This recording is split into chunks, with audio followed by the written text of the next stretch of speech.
too late. Now family, we the ones who gotta delegate. Get that money in the power, never be fake. Stick to cosign for 3. What did he say? Create jobs, support our own. Educate the same and buy back your home. Got 3 degrees, triple 10. 3 PhDs, now we on the CNN. DBTV, let's talk about negligence. Ignorance is bliss, but we can turn it to intelligence. Believe none of what you hear, half of what you see. Let's break it down here on Dr. Boyce TV. Here we are. I'm Dr. Boyce Watkins from Your Black World and the Black Business School, and I want to welcome you guys to drboycetv.com. drboycetv.com is the home for intelligent black people. So if you are black and intelligent, then I want to welcome you to the party. If you're not black and intelligent, then you know what you can do. Anyway, do me a favor as you come into the conversation. Please hit the thumbs up button, share, and subscribe button, because I've got a good discussion for you guys today, man. This is something that was really heavy on my soul yesterday. I really thought about this, and I meditated on this before I addressed it, because I wanted to make sure that I got this right, because I feel like this is a topic that needs to be discussed in the black community. You know, as a teacher, as a professor, my goal is to educate. I'm an educator first, and so I'm not here to sit here and pretend like I know all the answers, but I am here to say that I know a couple of answers, and I'd like to share some of those answers with you in hopes that perhaps it can help you and help you grow. Now, let me ask you guys a question. I'm going to ask you guys a question as you come in, and throw your hashtag B1 up. B1 stands for Black First. That means that we must also be one in order to win. Please put your hashtag B1 in the chat. So let me ask you this. How many of you, give me a yes or no in the chat on this, how many of you watched the documentary Becoming on Netflix with Michelle Obama? How many of you have been watching that Michelle Obama documentary? Give me a yes or no in the chat. Okay, I see KP is from South Africa. Nice. Kavan is from Toledo. Shout out your city. Feel free to shout out your city. How many of you watched the documentary Becoming? It features Michelle Obama, and it's all about, her life story. And it's a good documentary. It's a really good documentary.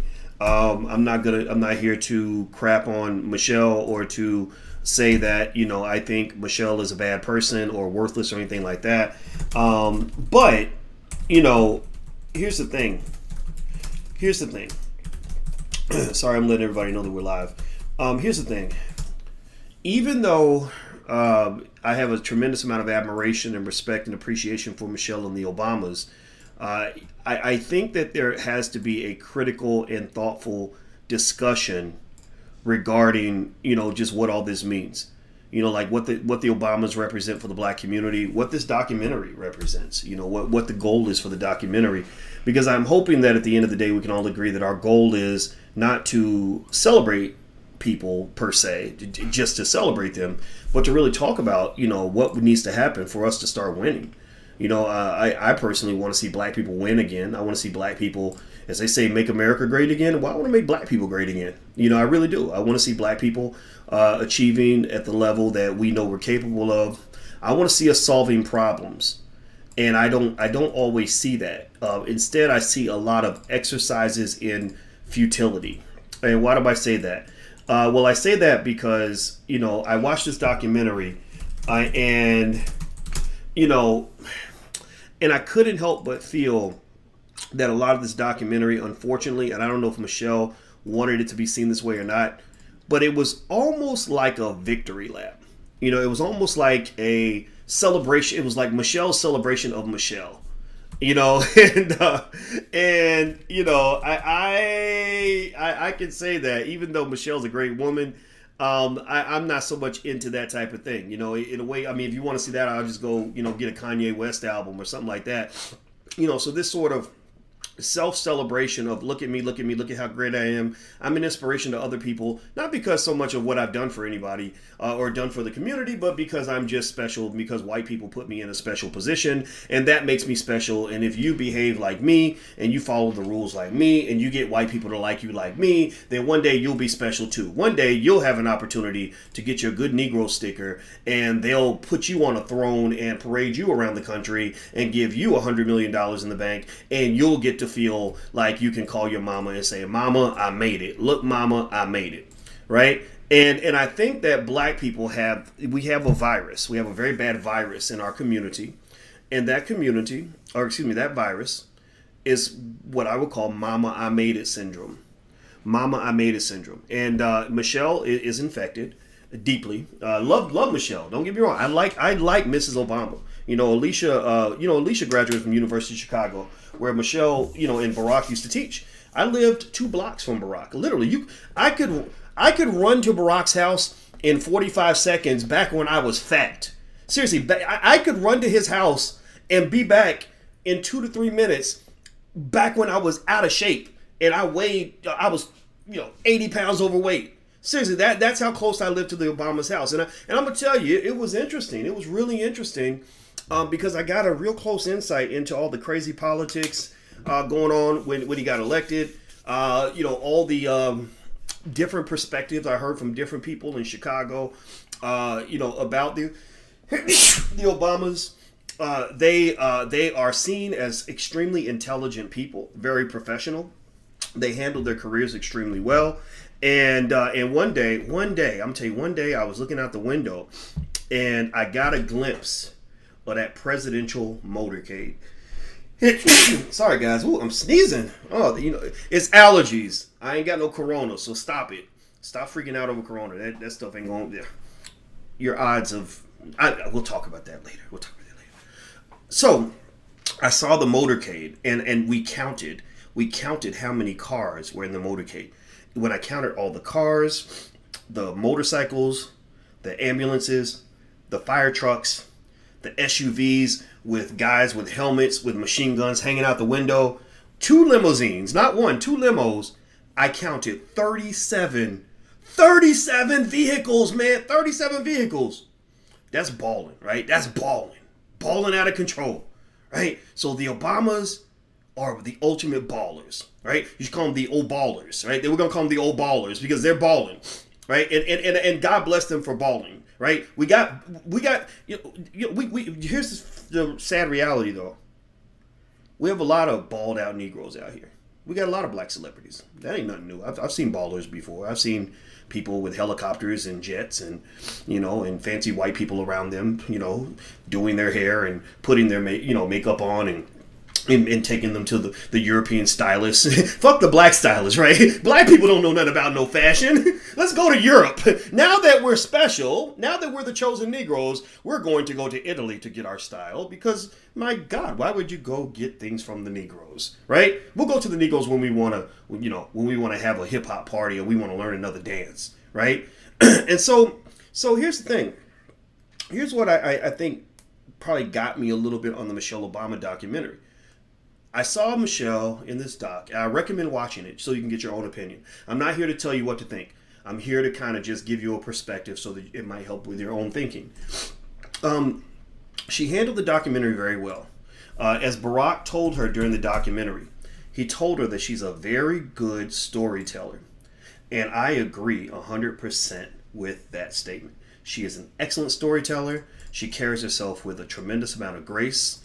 I was really, if she were my daughter, I would be extremely proud of her. There's no question about it. But the question at the end of the day has to come to, like, what does all this mean? Why does this matter for black people? And what criteria do we use? What criteria do we have as a community to decide who our most successful black people are, right? Because I'm watching the documentary, right? So all through the documentary, Michelle tells a lot of great stories about, people that doubted her. Like, oh, they told me I couldn't go to Princeton, and I went to Princeton. Ha, look at me now. I went to Princeton, and I'm the first lady. I'm glad she got fired, right? Okay, fine, all right. She tells stories about, I told them, I am the first lady of the United States. And everybody's like clapping, like, oh, that's so wonderful. That's so amazing. But the thing about it, the reason that I think you got to be careful when you're celebrating things like that is because if you're not careful, you might be turning yourself into a white supremacist. Now, what do I mean by that? Now, you when you think about white supremacists, you think that white supremacists have to be white. That's not true. Most white supremacists, the most effective white supremacists I've met, are actually people who are black. What does that mean? Well, White supremacy is the idea that white people are just better. That getting the approval of white people makes you a better person. That if white people decide to elect you, then that means that you're more successful than a person who didn't get elected. That if a white man gives you a job, then you get mama, I made it syndrome. You get infected and you call your mom. You say, mama, I made it. I am somebody now. I got the jobs. I got me a job down at the factory. And that mama, they lets me wear a suit and a tie when I comes to work every day. Right? And because we didn't know any better, we were raised on this white supremacy. We were trained to be white supremacy. White supremacy doesn't really work very well if only white people are doing it, right? It works best when we agree to it, right? Because we don't know any better, like my mama's the same way. You be like, oh, my baby, you become somebody. Oh my God, you become somebody. And then there's a point where you hit the brakes and you say, wait a minute. So if I can only celebrate who I am and what I've accomplished relative to what you think about me and what status you've given me in your systems, which I know are flawed and racist, then I'm giving you an incredible amount of power. I'm giving you the power of a God. You have the power to build. You have the power to destroy. The white man giveth, and the white man taketh away. Just go ask Bill Cosby. Go ask Tiger Woods. Go ask O.J. Simpson. And I can keep on going down the list. So So here's the deal. By the way, I'm gonna tell her. By the way, welcome everybody. If I didn't welcome you, this is drboycetv.com, the home for intelligent black people. Type hashtag B1 in the chat. That's our ritual because we remind ourselves that the black community comes first. I wear annoying shirts like this because I actually put black people before everybody else. So, I can be critical of people who are white supremacists, but that would be a little hypocritical of me because I might be a black supremacist. I not because I just think that black people are inherently superior in every way, but because I just think that our opinion matters more than anybody else. That acceptance from us matters more than acceptance from them. That being an icon in our community means a lot more than being an icon in their community. So I don't care if you get elected. I don't care if a white man gave you a job. I don't care if you're the head of some white university. That doesn't mean anything to me. Like, you have to prove yourself to black people. If you're making a contribution to black people, then I'll pay attention. If not, then you're kind of worthless. You're as important as the paint on the wall. Okay, so here's the deal. Hit the thumbs up button, by the way. Please hit the thumbs up button. I'm sending a text message to let people know we're live. If you want to get a text alert, you can text the word Boyce to 31996. Text Boyce to 31996. Okay, so I'm letting everybody know that we're live. All right, so let's keep going down this documentary or going down sort of my thoughts on this documentary. I want to make sure I said them. I stated my ideas as clearly as I could because I literally was flooded with a lot of thoughts as I watched this Michelle Obama thing. Because I didn't want to go crap on Michelle Obama. I mean, I like Michelle Obama a lot. Not like that. But she's not as pretty as Alicia, but she's cool. And in fact, actually, if you go back, you can Google this.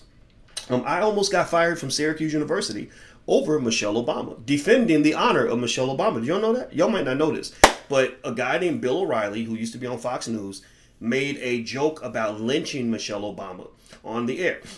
He said something. Because Michelle made a comment and he said, well, I'm not going to lynch her necessarily unless blah, blah. And I'm like, what do you mean lynch? Like, what are you talking about? Like, unless? Well, you shouldn't be using the word lynch in a black woman's name in the same sentence. Like, that's not even funny. You joking about lynching people, right? And so that caused a big furor. And at Syracuse University, a bunch of people wanted me fired. And it became a big story. And just go Google it. It's out there. So I like Michelle Obama. I like Barack Obama. So part of me is very sad to have to point these things out. But I think it's very important for us to love ourselves enough to push ourselves to a higher standard. Because if you keep pushing yourself to a lower standard, you're going to keep getting lower results. If you keep on settling for nothingness, then you're going to have a big pile of nothing.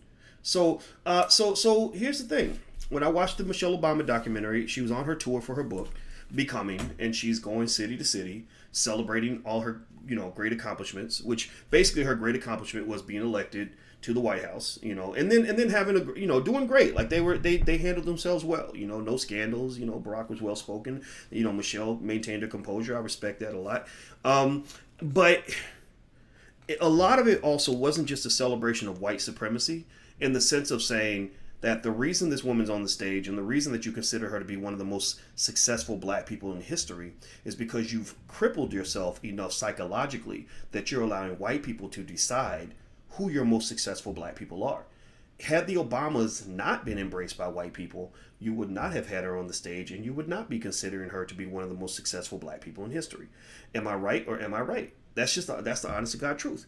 You would not, if she had not been elected, if they had failed, because remember the Obamas been around Chicago for a long time. They've been the same people, for many years. It wasn't until they hooked up with some white folks, they got them elevated somehow very quickly through Chicago politics, which right there is kind of a scary concept because Chicago politics is very corrupt. And next thing you know, they become these national celebrities. And there's a celebration of celebrity, which is something that black people tend to do because not only do we celebrate white supremacy, but we also have this low self-esteem thing going on where you unfortunately are trained to spend a lot of time seeking validation from the people that hate you, right? So the low self-esteem thing kicks in where you got all these people that are worshiping the Obamas like Jesus, and there's nothing else there. There's no expectation. There's no saying, okay, your success is great. Your bank account is big. You got the big house in the Hamptons. God bless you. But where do the rest of us fit in? Like okay, the white man came through the hood and he picked up 2 black people and he drove them out to the suburbs. Those were the Obamas. Can all black people in the black community fit into that car? Well, the answer is absolutely no. Why is that? Well, because studies show that in this false quest, this failed strategy of integration that you've been falsely led to embrace for the last 50 years, studies show that white people do not have enough jobs for all of you. White people do not have enough opportunities to sustain the entire black community. White people do not have enough university posts at Princeton. They don't have enough slots in the White House or the Democratic Party. White people do not have enough slots on CNN for you to be the next Van Jones. White people don't have enough slots at major corporations for you to all be the one black person in the entire department, right? And so effectively, they have a lot of you that are salivating over the people like the Obamas. And again, this is no fault of the Obamas. This is how the system's structured. This is how the Hunger Games is shaped. This is the Hunger Games. If you don't understand it, go watch the Hunger Games with a critical eye and you'll know what I'm talking about. What they've done is they've got you salivating over a very limited, scarce number of opportunities, and you're looking as ridiculous as a bunch of black boys who all swear they're going to the NFL. Have you ever gone to a 5th grade class and just been pissed off when all the black boys say that half of them say they want to be professional basketball players and the other half say they want to be professional football players, and then maybe a third of them can read? Right? Have you ever seen that? It's the craziest thing I've ever seen. But the thing is, you can't limit that to poor kids in the hood because a lot of black professionals are in the same category. A lot of black people are in the same category. And here's what's going on. Here's the fundamental reason. The reason is because when you're being fed all this symbolic success and all these emotional wins that really feed your self-esteem, that give you something to fantasize about, what they're not talking to you about is what you're actually missing. What you're missing is institutional infrastructure that allows an accommodation for the masses to all be as successful as a Michelle and a Barack Obama, or maybe not completely as successful, maybe half as successful. You don't think about this. For you as black people, you get these one-offs that are paraded to you. Even Barack Obama came out and compared him and Michelle to Beyonce and Jay-Z. He said, I just came in to make the concert much better, right? He called it a concert. He rapped a little bit of Jay-Z and Beyonce, and that's what because he was right, because that's what they are, right? The Obamas are rappers. They're just rappers for people who aren't necessarily listening to music at the time, right? So basically, this idea of the celebration of celebrity, the celebration of these one-offs, what that does is it only sort of feeds you psychologically and emotionally but there's nothing real there. There's no actual substance there in terms of moving the needle of the overall black condition or the overall opportunity set that exists for 40 million black people. There is no benefit from having another one-off. I mean, ask yourself this question. You know, we have dozens, maybe hundreds of black celebrities out here. You know, you got rappers, you got singers, you got basketball players.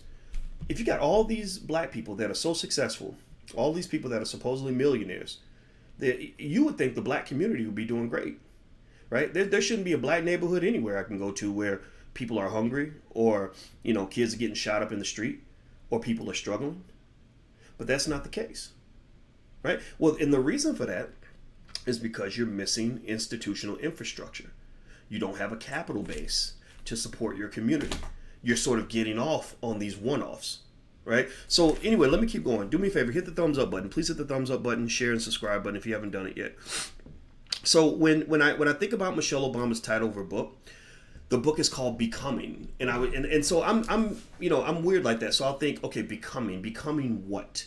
What did you become? What was the transformation between what you were and what you are now? Okay, now I used to be Michelle, a black girl from the south side of Chicago. Now I'm Michelle Obama, who is a Princeton graduate, married to Barack Obama, who lived in the White House for 8 years. Like, that's pretty much what, you know, made her become something, right? And so I said, okay, so that's the first white institution that validates you is Princeton. Well, let me be the first to say, fuck Princeton. Okay, let me just, I'm sorry, it's gotta come out of me, right? Fuck Princeton. Fuck you. I mean, I'm not saying you're not smart. I'm not saying you don't have great students at Princeton, but I know dumbasses who go to Princeton. I know rich white kids who get led into Princeton, because when you give people this sort of natural ability to validate others and to decide who's worthy and who's not, you're giving them a kind of currency that allows them to do what is basically the equivalent of printing money. You're allowing them to print money. Seriously, I'm not saying I hate Princeton. I'm not saying that. I'm not saying that Princeton's a bad school. If your kids want to go to Princeton, send them to Princeton. I went to Princeton, beautiful campus. It looks like Hogwarts from Harry Potter, I swear to God. But it's a great place. I had a child, like, she's my goddaughter, but she's my baby. You can't tell me she's not mine. And she was the #1 high jumper in the United States.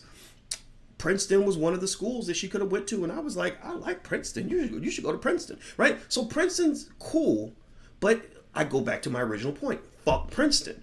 Why do I say that? Well, for two reasons. One, remember when I said earlier that one of the traps that you're in as black people, one of your paradoxes is that you're trained to spend your life seeking validation from the very people who have always hated you, right? You're seeking liberation from your slave captors. You're basically asking your rapist to drive you to the police station. That's what you're doing. Seriously, when people tell you, like, oh, well, come join the Democratic Party, they'll liberate you, they'll make your community better. That's like asking your rapist to give you a ride to the police station. That's why it doesn't work. You're like, damn, man, they keep telling me we're going to the police station, but I keep getting raped. Right? They're so rapey, and well, because you're stupid. But it's not because you're naturally stupid. I'm not saying you're brilliant because you're black, but you're trained to be stupid. You're trained to believe things that simply do not work. So back to what I was saying. Okay, I said fuck Princeton. I should explain that. Let's go into this. Seeking validation from your oppressors and from people who hate you. Do y'all know that Princeton is known? I taught at Syracuse University. Now, one thing Syracuse has, it's a party school now, by the way. A lot of partying, too much drinking, and I hated that. It made me really mad. I hate seeing young people ruin their lives with alcohol, but they didn't care. But one thing Syracuse was very good at was public administration. And I think Syracuse had the #2 or #3 or maybe the #1 public administration school in the country. They were top 3. Well, I remember hearing about Princeton because they also had, if I'm not mistaken, the Woodrow Wilson School of Public Policy or something like that, right? And so does anybody know? Seriously, so think about this, right? You want to go to the Woodrow Wilson School of Public Policy at Princeton. Does anybody know how much Woodrow Wilson absolutely hated black people?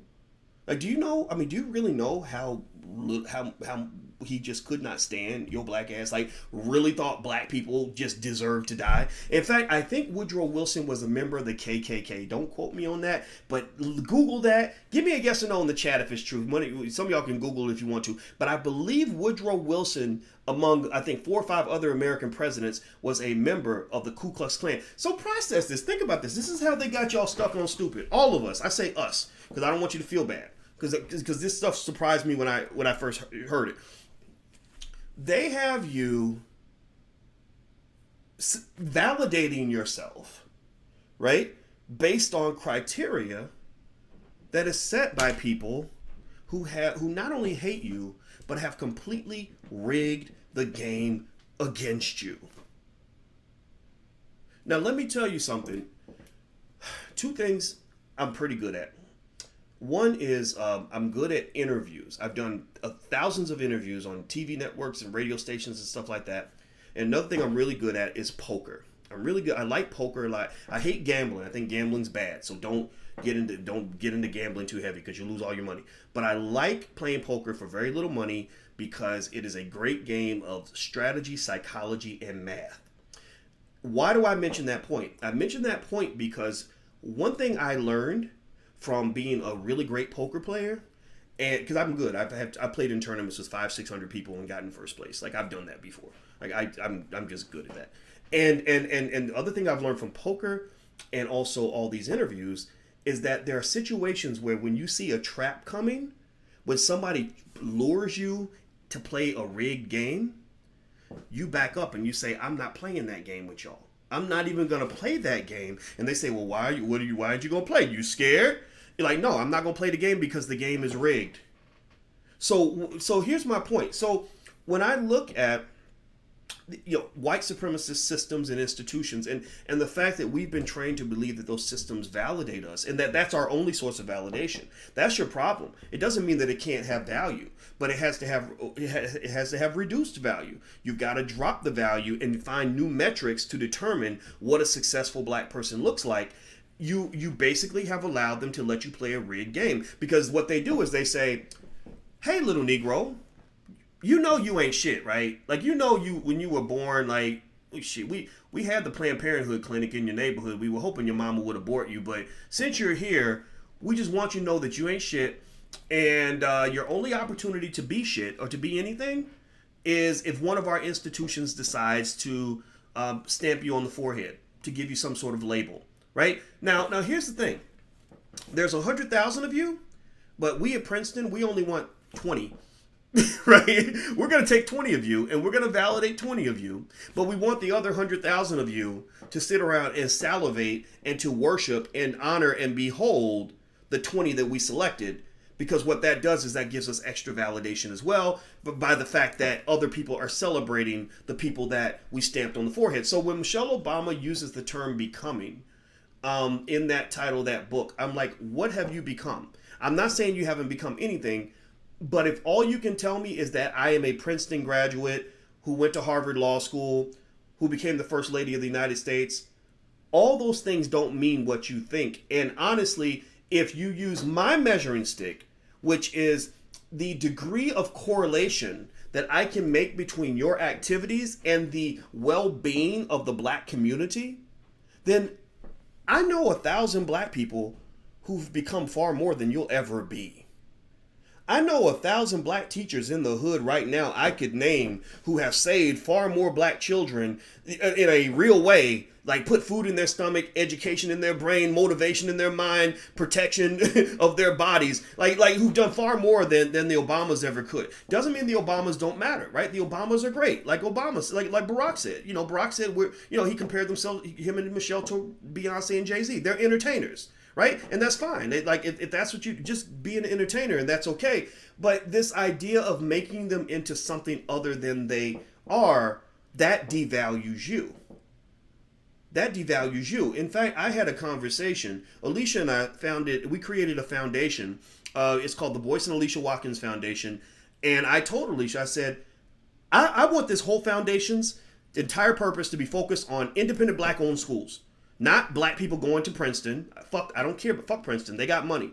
Not public schools. The public schools are not designed to help black people. No, I want to get money to all the hundreds of thousands of black people who want to see black children educated by other black people so that they will become successful and relevant and meaningful black people. Not the type of black people who get a fancy job and move to the suburbs and then they have a white chief of staff and a white fashion designer and a white hairstylist and whatever, and then get to be paraded over black people as some untouchable royalty that has nothing to do with their existence. Those are not the people that I want to help. I had a conversation on the phone not too long ago with a guy named Marcus Klein in Chicago. I'm shouting him out because I need y'all to look this man up. Marcus Klein runs a school in Chicago called Freedom Home Academy International that is educating black children at a level that is absolutely out of this world.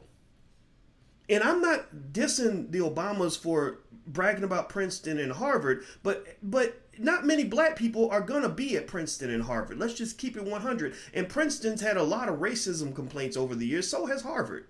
Right? In fact, the Harvard Law School took 200 years to hire a second black woman in the law faculty, and that was only because I called them out on the shit. Seriously, go Google that. I can say that I played some part in getting them to hire their second black law school faculty. I just realized I did that. I forgot about that. But yeah, that did happen. I promise you. I'm not making this up. So here's the thing. Here's the thing. Why is it that the masses of even our people will line up and celebrate the Obamas because white people made them famous, but Marcus is over here in Chicago educating your babies at a cosmic level, and this brother's trying to operate on a shoestring budget? He should not have to ask you for your money. The Obamas are sitting on $100 million a year, and this man is building schools with $10,000. I swear to God, I'm not making this up. I wrote a check. I said, well, I can't do much, but I'm going to try. So I gave a donation to the school for $5,000. This true story. And I sent it over. My manager sent it over, and she gave him the money, and we did a presentation, and I asked her, I said, so what did he do with the money? She said, oh, he's building another school. I said, he's what? She said, yeah, he's building another school in Atlanta. I said, how do you build a school with $5,000? According to Umar Johnson, you can't build a school with $10 million, apparently. I don't know. $5,000, are you kidding me? I went to the school for the check signing ceremony where we had, you had the big gigantic check and stuff. And I gave a little speech, and my cousin Tippy was there. And Tippy has a little bit of money, and we were so blown away by how educated those kids were that my cousin called me. He said, I want to sponsor a kid at that school. What can I do? How can I sponsor a child at that school? So here's my point. I'm not here. This is not a conversation about trying to diss Michelle Obama.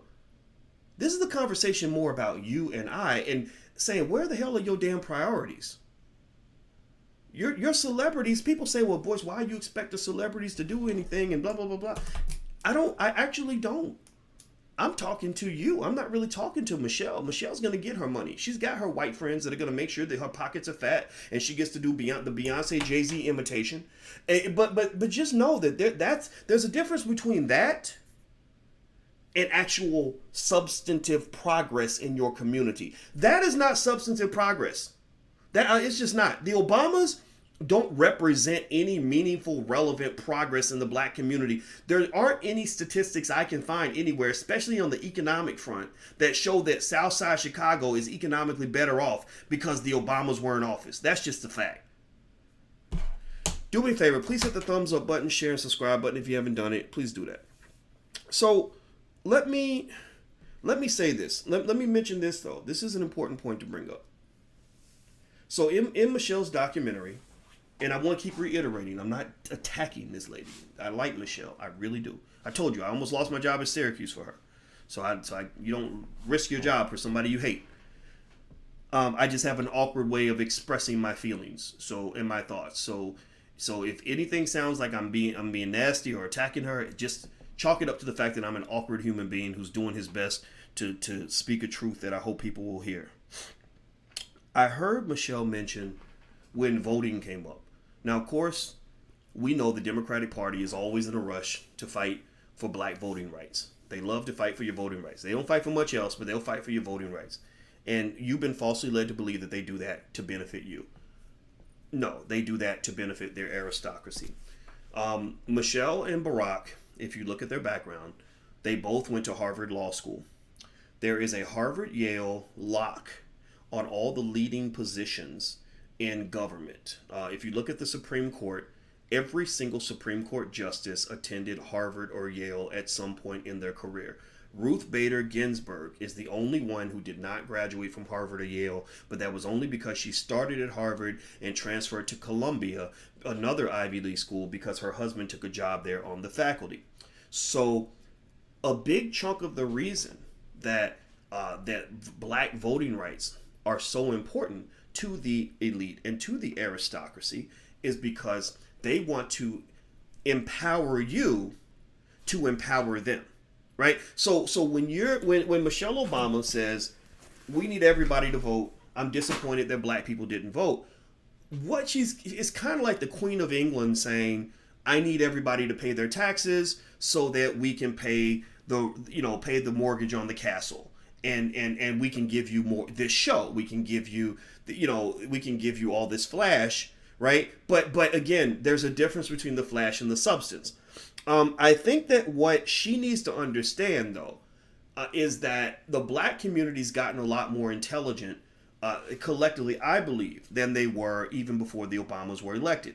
We tried the whole, remember, even before Clinton, it was sort of like, okay, people like Clinton because he was kind of black, right? He played the saxophone. So for some reason, people thought that a guy that plays the saxophone is a black man. And then he goes in office and he passes some of the most devastating criminal justice legislation that has, in American history, right? He does an Adolf Hitler on the black community and destroys, hundreds of thousands of black families all across this country. So then people are like, okay, so the fake black guy wasn't good enough, but now we got a real one, right? So now you got the real black guy. And what the Obamas have taught you is that that the color of the skin is not the same as actually the content or the substance of the person's agenda, right? It's not a reflection on who the Obamas are. It's a reflection on what they were incentivized to fight for, what they were incentivized to actually do.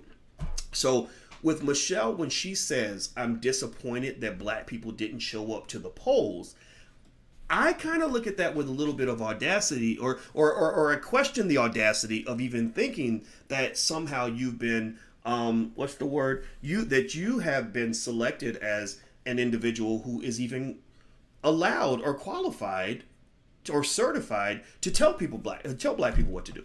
Like, where is this sort of idea that if the Obamas go in front of black people all across America and wag their fingers at us and say, y'all better show up to the polls, that black people are just going to get in line and do it?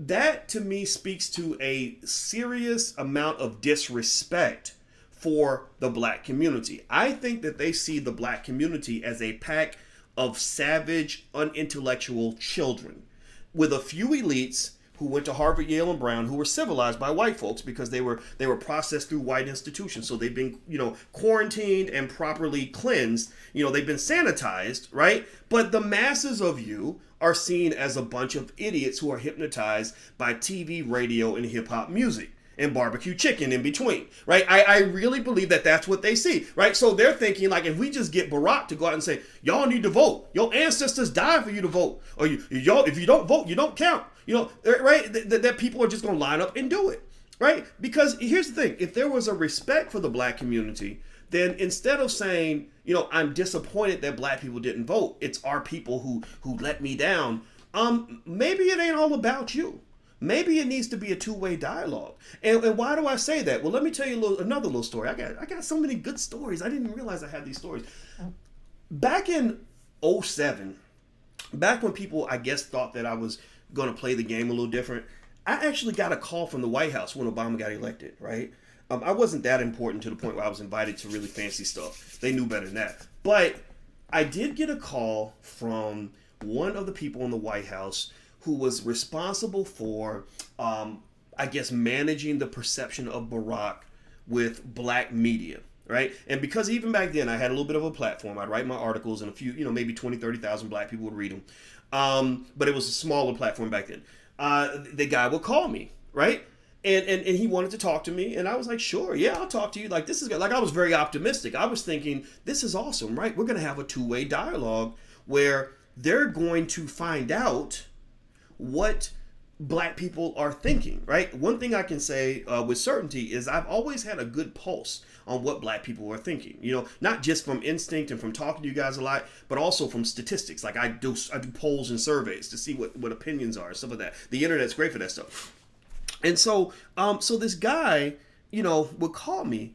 And at first I was like, okay, well, let me tell you, here's some things that I'm hearing from people. These are the things that I think Obama should address, blah, blah, blah, blah.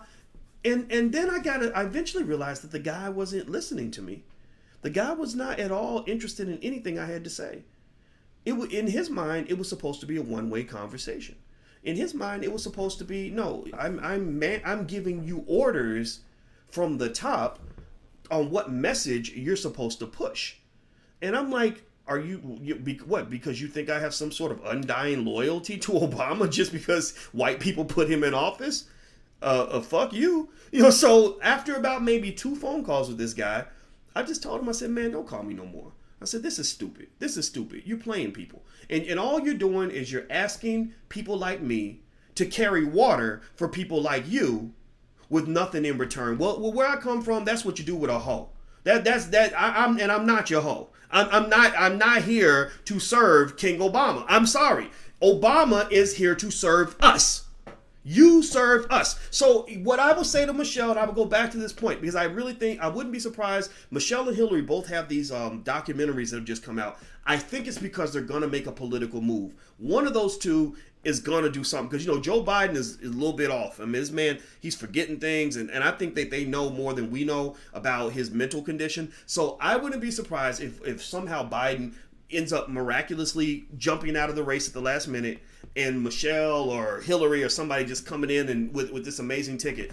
But I will just say that when you say you're disappointed in the black community, maybe you need to stop, and instead of saying I'm so disappointed because black people just don't get it, maybe you don't get it. Maybe you need to consider the fact that you're the one that's actually missing something here because you're not trying to have a two-way conversation. You're positioning yourself as some sort of royalty that has gained some sort of, right, or someone has ordained you. Maybe white people ordained you, but I didn't. Black people didn't ordain you, in my opinion. So some black folks did. I mean, I know, and I'm not saying that Michelle is a bad lady. Like, I think she's great. Like, she's, like celebrity. She's a cool celebrity. Like, I don't have anything against her. But no, you're not having a two-way conversation, and that's why you're going to be confused. So another couple of thoughts that I wanted to share, because I really thought about this. I took pages of notes on this, because I really was like, okay, I told Alicia, I said, I want to talk about this, but I don't want to be mean. But it's probably too late now. Y'all probably think I'm mean already. But anyway, so here's the thing that I think you want to really walk away with from this discussion, first and foremost. The celebration of these one-off celebrities, you can do it if you want to, if it makes you feel good, but just know that makes no difference for the black community. That's not black progress. That's not black progress at all. The reason that your community is losing is because you don't have institutions. The reason you lost your institutions is because the white liberals that validate you, that give you the good Negro sticker and stamp you on the forehead with their institutions, is because they get you caught up in a lot of social issues that have nothing to do with the relevant matters that shape the strength of a community. You see, so when a white feminist comes out and says, I want to be a white feminist, well, she can push that social issue because she has a capital base. What does that mean? A capital base is an institution or 2 or 3 or 1,000 that gives you the backing, the resources to allow you to pursue that agenda. So white feminists, well, what is their capital base? Well, they've got hundreds, maybe thousands. I don't know how many universities there are in this country, some of which have multi-billion-dollar endowments that allow them to pursue their agenda, right? They've got media outlets, massive multi-billion-dollar media outlets that form a capital base that allows them to pursue their agenda. The Jewish community has banks that give them a capital base that allows them to pursue their agenda. I can go on and on and on. So if you want to really talk about what black people need, you need your institutions. You had institutions before integration, and somebody got you caught up in this idea that that being a white supremacist is the right strategy for you. And that because you were inherently thought that his ice was colder, you abandoned your institutions to become part of his institutions, where you were going to receive inferior treatment, except for a couple of selected few, the royalty, the black elite, like the Michelle Obamas, right, who are strategically positioned to manipulate the masses, to control them, and to suck resources and power from them to keep them in the position of power, right? And then you're wondering why your community is powerless, why the things that matter to you just don't matter to the world. Let me just tell you this. I was really touched by part of the documentary where Michelle Obama talked about her father and her grandfather. I pay attention to that because I care about the plight of the black man.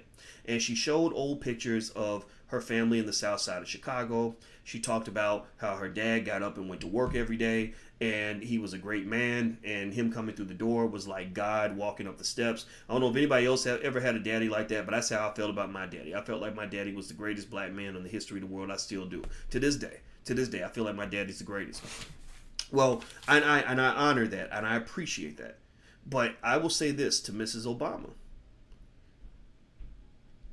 If you want to really show that you actually care about the people that you're asking to vote for you or vote for your party in the next election, you must consider the fact that the South Side Chicago that you grew up in isn't the South Side Chicago that most black kids are growing up in today. That structure that you had, the fact that you had that strong working father in the home, oh, that's gone. That's totally gone. Doesn't mean it's not there in some families, but most families don't have that. So everything that you had coming up has been absolutely decimated by things like mass incarceration and 3 strikes laws and the Joe Biden, Bill Clinton crime bills that were pushed by the very same Democratic Party that you're asking black people to support. So I can't imagine that you haven't thought about this. But in case you haven't, just know the cat is out of the bag. Black folks have figured that out. We're not going to vote for our own self-destruction. Black people ain't going to do that. So until and unless the Democratic Party goes back and really does some substantive work, multi-trillion-dollar, like $2 trillion worth of work to fix that issue and bring all those fathers back into the home, black folks are going to be pissed at them and pissed at you for getting pissed at us for not supporting them. We love you, Michelle. We think you're great. I think you're so smart. Sasha Malia is so cute. And my God, it's, you guys are just great. You're wonderful ballers. But come on, lady. What are you talking about? How stupid do you think black people are? I'm not speaking for everybody. I'm speaking for myself. But I know that there are other people who get what I'm saying. So, in fact, everything that Michelle told about her story of growing up in the south side of Chicago probably wouldn't have happened in 2020 because of Joe Biden and Bill Clinton crime bills where they locked up all those men in south side Chicago. I know a man who is in prison right now who grew up on the south side of Chicago. In the 1980s, he did sell drugs. And the jobs had disappeared, so he was making his money however he could. But he was 18. Guess what? Check this out. So he made this money. He took care of his mother, his sister, his brother, his entire family. So do you know what? Do you know what the feds did? Do you know what the Biden Clinton feds did to this man and his family? They gave him 14 life sentences. 14 life sentences, no parole. They locked up his brother for 20 years, who had children, by the way, children in the south side of Chicago where Michelle Obama grew up. They locked up his sister, and they also incarcerated his mother. They put the whole goddamn family in prison. And so if you put the whole family in prison, what's going to happen to the kids? Well, 20 years later, his son gets murdered in the south side of Chicago on a block that is less than a mile or two from the place where his father was selling drugs 20 years ago. That is not progress. So stop telling me that these liberals represent progress for the black community, because families are progress. Structure is progress. Prosperity is progress. Institutions are progress. We've lost all these things in exchange for what? A little symbolism? Come on, man. That doesn't make any sense to me. It burns me up when I think about it. It burns me up. In fact, if I was to ask you guys right now, let's do a quick test. How many of you know a black man who has gone to jail or prison? Type a yes in the chat, or type their name. And I get emotional when I think about this, man. It really bothers me. I swear to God, I can't. Damn it, I didn't mean to. I have no idea when these spontaneous bursts of emotion are gonna come up. How many of you?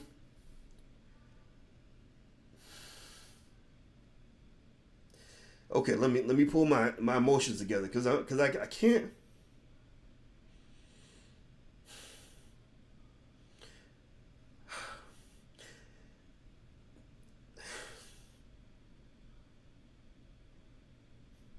And say their name. Please say their name, because when these people go to prison, they act like they're dead. They act like they don't exist. Please say that person's name. Please say their name. I didn't mean to do this, guys. I swear, I'm so sorry, guys. I'm looking like a big old punk. I apologize. But this is serious, man. This is serious. So what I'm saying is, look, let me finish up here so I can go upstairs, and now y'all can make fun of me. Oh wow, I'm sure somebody's gonna laugh at me now. You got a lot of work to do. You have a serious job in front of you. And when it comes to the Obamas, nobody's mad at you because you got $100 million from Netflix. Nobody's mad at you for having a $15 million mansion in the Hamptons. Nobody's mad at you for comparing yourself to Jay-Z and Beyonce. But one thing that we cannot do, and I refuse to do, is I'm not going to give you credit for accomplishing things that you did not accomplish. I'm not going to go along when you're ordering people who have gone through all kinds of hell, who will never get to experience the world that you experience, and you're ordering them around like little soldiers who are here for your beck and call. We are not butlers in the White House. We're not maids that are supposed to come clean your bedroom. Black people are not here to serve you. You're supposed to be here to serve us, and to be considered amongst the most accomplished black people in the community. You got to be like the Marcus Kleins of the world and back in the hood, really doing the work, creating the jobs, creating millions of dollars in infrastructure that will allow people, thousands and thousands of black people, to own businesses and get back to work and to rebuild our institutions. So the last thing I'm gonna point to is, I put this on Instagram. Feel free to read on it. My Instagram is The Real Boyce Watkins. I believe that one basic rule that we can consider is this. I think that every time I see a celebrity brag about how much money that they're making, I don't really want to hear you brag about how much money you're making. I'm tired of rappers bragging. Stop bragging. Fuck you. Fuck your money. I don't care. Stop bragging about how much money you make. Kanye, shut up, stop bragging. You look stupid. Don't brag about how much money you're making unless you're bragging about how many jobs you're creating for black people. So for every $1 million a year that you're making, you should be able to show me 3 to 5 black people who are able to pay their bills, or at least a chunk of their bills, because they work for you. So that means if you make $10 million a year and you can't show me 30 to 50 black people who are able to feed their families a little bit better because of you, then it doesn't matter to me. I literally will look right past you. You don't exist. You're not an accomplished black man, in my opinion. If you make $100 million a year, you need to show me 300 to 500 black people particularly in places like Southside Chicago, where you got all your street cred and you're constantly talking about it, but talking about it ain't the same as doing something about it. And I think that's another mistake that we make as a community. We think that talking about the damn problem and bringing awareness to the problem is the same as fixing the problem. So I saw Michelle. She took the time to strategically, this documentary was as strategic as they come, and it was a good documentary. I highly recommend watching it. And but I saw her make the obligatory mention of all the people that were shot by the police. Eric Garner and Michael Brown and Tamir Rice, and she went down the list, and Trayvon Martin and all that. And I think that that's fine, but speaking on the problem is not the same as fixing it. And so I want to know, okay, you are a Southside Chicago girl. That's what you talk about all the time. Well, where can I go to the South Side of Chicago and find 500, 200 black people who are living better lives, who are able to pay more bills because of something that was created in partnership with Michelle Obama? And I believe Michelle can do that. And in fact, my hope is that if she even gets wind of what I've just said, that she'll consider that as a strategy, and I will be more than happy to advise free of charge. I don't want a nickel from you, or I don't want anything from you. I can pay my bills. I just want to see actual progress. All these damn rich Negroes bragging about how rich and powerful they are and not moving the needle at all on the state of the black community. We got to kill that. We have to kill that. I want to speaking of people that are helping, I want to say thank you to those of you who made donations in the chat. Twinborn, thank you for your donation. He says, you have heart and this has to stop. A punk are those fake blacks selling out. I don't even think this has to always be a warfare thing. I'm not here to attack anybody. I'm here to attack the problem.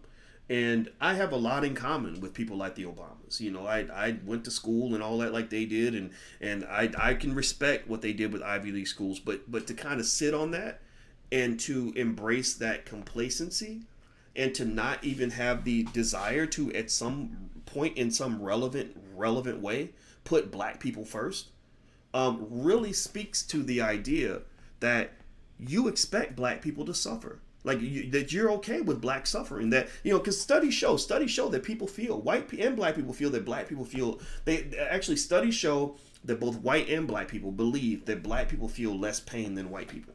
So if white women have a crisis, that can become the top priority. That's nice and safe. But if black people have a crisis, we can't make that the top priority because, my God, that would be too black. But black people have a lot of economic challenges, and the biggest crisis we have among many is broken families and dismantled institutions, right? So ultimately, I think, you're making $100 million a year. Why aren't some of those partnerships being announced where you're going in? I'm talking about going into Southside Chicago, where you're from, and creating 500 jobs like that. Let me keep going. Let me read more of your comments. Those of you who donated, I'll read your comment here. Thank you, Dr. Watkins. Philosophers agree. Whoever controls the narrative in the media and Jermaine's gendarmes? I don't know that word. Police, military controls the world. Support black media and exercise your Second Amendment rights. I don't disagree with that. You're right. Don't do shit, but exercise the lungs. That gets played out. Absolutely. Yeah. We have to know the difference between talking and actually getting things done. And I don't want to set an impossible standard here, right? I think that all of us can appreciate, what the Obamas are dealing with, right? The many hats that they have to wear. But I think that the hero worship is not beneficial to the community at large. And I think also you get it flipped in terms of forgetting that these individuals, if they are public servants, if they're asking for something from you, then you have the right to ask for something from them. So when she says, I'm mad that they didn't vote for me, well, then I would turn and say, well, what did you do for them to make them want to vote for you? And if all you can say is, well, they got to look at me and my husband in the White House, well, that's not a good answer, right? It's like if my child says, I'm mad that my boss didn't give me my paycheck, well, I'm going to say, well, did you go to work? How many hours did you work? And if she says, well, I worked 1 hour, but I expected $3,000, then I'm going to say, no, that doesn't, life does not work that way. It's supposed to be reciprocal. Thank you, Terry Cobb. Thank you very much to, a lot of you gave in here. I'm trying to get to everybody. I see you. I want a mask now. Grab your KN95 mask at iwantamask.com. Use Dr. Boyce for 30% off. Okay, so let me repeat that because they give a good donation. I appreciate that very much. iwantamask.com, iwantamask.com, and use the code Dr. Boyce and get 30% off. So I hope that you can generate a lot of sales off of that. So anyway, guys, I'm about to go. My head's starting to hurt. And I really enjoyed talking to you guys. And thank you for listening. And once again, I reiterate, this is not anti-Michelle Obama. I'm not a hater on Michelle. I think the family's great. But I think we have to elevate. And I think that there's no excuse. If we do not elevate, then we'll never win. If we do not elevate our thinking, then we will never elevate our situation. So let's elevate our thinking. Have a good day, everybody. Thanks for listening. Talk to you soon. Bye-bye.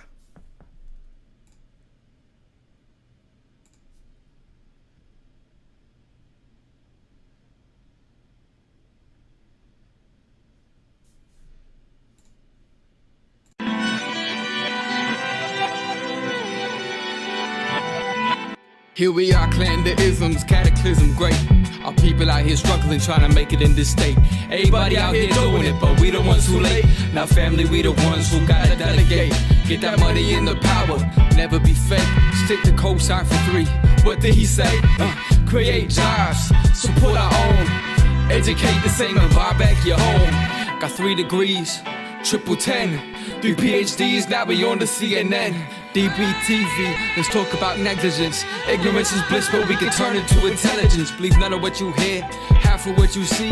Let's break it down here on Dr. Boyce TV.